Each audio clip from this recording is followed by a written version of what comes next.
안녕하세요, 이상한 쌤입니다. 오늘의 주제는 살면서 느낀 점들 4부입니다. 이 영상은 저보다 나이가 어린 친구들이 사회에 나가서 저처럼 살지 않고 빨리 깨달아서 시간을 아꼈으면 하는 마음에 제작하였습니다. 평범한 34살 방구석 찐따 꼰대 선생님이 하는 말이라고 생각해 주시고 편안한 마음으로 들어주셨으면 좋겠습니다. 첫 번째입니다. 인구 밀도가 높을수록 경쟁적이게 되는 것 같다.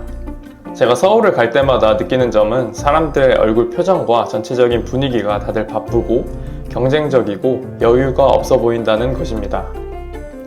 제가 사는 지방에 내려와서 사람들의 표정, 걸음걸이만 봐도 서울 사람들과의 모습과는 사뭇 다릅니다. 이렇게 느낀 것이 인구 밀도 때문인지 제 기억을 더듬어서 생각해보면 다양한 경험들이 떠오릅니다. 저는 시골에 있는 작은 초등학교와 도심에 있는 적당한 규모의 초등학교 모두에서 근무를 해본 경험이 있는데요. 작은 초등학교의 경우 학생 수가 반에 평균적으로 4명에서 6명 정도 있었고 적당한 규모의 학교는 25명에서 28명 정도 있었습니다. 작은 학교에서 학생들은 사람 수가 많았던 학교보다 서로를 덜 의식하는 모습을 보였고 많은 활동들에 대해서도 덜 경쟁적인 모습을 보였습니다. 경쟁적이다는 것이 무조건 나쁘다는 것도 아니고 좋다는 것도 아닙니다. 개인의 성장을 위해서는 경쟁적인 곳에 자신을 노출시키고 안정과 편안함을 추구하려면 덜 경쟁적인 환경을 찾아서 자신을 그러한 환경에 노출시키는 것이 현명한 방법일 것이라고 생각이 듭니다. 두 번째입니다. 30대가 되고 시간이 지날수록 친구가 사라진다. 우리가 독립을 하기 전까지 학교라는 공간 안에서 다양한 환경의 학생들이 강제로 같은 공간을 공유합니다. 그러면서 자신과 맞는 성향의 사람들을 만나 좋은 관계를 맺기도 하고 그렇지 않은 사람들과 만나면서 갈등도 겪으며 사회성을 기릅니다. 하지만 나이가 30이 넘어서부터는 학교 같은 다양한 환경의 사람들이 강제로 묶여있는 환경은 점점 사라지게 되고 내가 능동적으로 인간관계를 맺지 않으면 점차 주변의 사람들이 떠나가는 현상을 보실 것입니다. 30대가 되면 주변 친구들도 어느 정도 가정을 꾸리기 시작하고 어떤 인간 유형이 나와 맞고 맞지 않는지를 알게 되면서 점차 사람을 구별하여 만나게 되는 것 같습니다. 주변에 사람이 떠나가면서 어느 정도 그동안 못 느껴보았던 외로움이 느껴지기도 하고 앞으로 이러한 생각이 좀 더 짙어질 것 같다는 생각도 듭니다.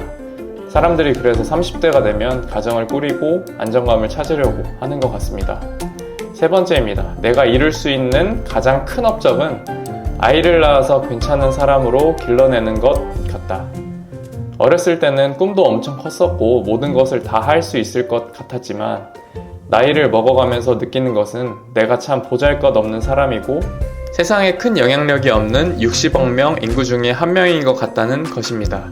이러한 것을 느끼며 30대가 되어 드는 생각은 내가 앞으로 어떤 노력을 해서 큰 업적을 달성해도 내 자손을 남기는 것보다는 크지 않을 것 같다는 생각입니다. 아이를 낳아서 꽤 괜찮은 사람으로 길러내는 것이 성공하여 큰 사업체를 운영하는 것이나 월급 2천만 원 정도를 받으며 일하는 능력 있는 사람들보다도 더 큰 업적일 것 같습니다. 자식을 낳고 말고는 개인의 선택이고 자유이지만 저는 자식을 안 낳는 것이 인생에서 너무 큰 부분을 포기하며 살아가는 것이 아닐까 하는 생각을 하고 있습니다. 네 번째입니다. 좋은 아파트의 기준은 내가 자주 하는 행동을 쉽게 할 수 있는 아파트가 좋은 아파트인 것 같습니다. 내가 차를 자주 주차장에 넣었다 빼야 하는 상황이라면 주차장이 편해야 하고 근무지를 자주 왔다 갔다 해야 한다면 일하는 곳이 가까운 곳이 좋고 편의점을 자주 이용하는 성향의 사람이라면 편의점이 가까워야 합니다. 최근 이사한 곳이 주차가 불편한데 너무도 당연한 말이지만 저는 이걸 사전에 생각하지 못해서 아쉽더라고요. 오늘은 살면서 느낀 점들 3부를 말씀드렸습니다. 오늘도 저의 이야기를 들어주셔서 감사합니다. 항상 자신의 인생을 열심히 살아가시는 구독자분들을 응원합니다. 파이팅!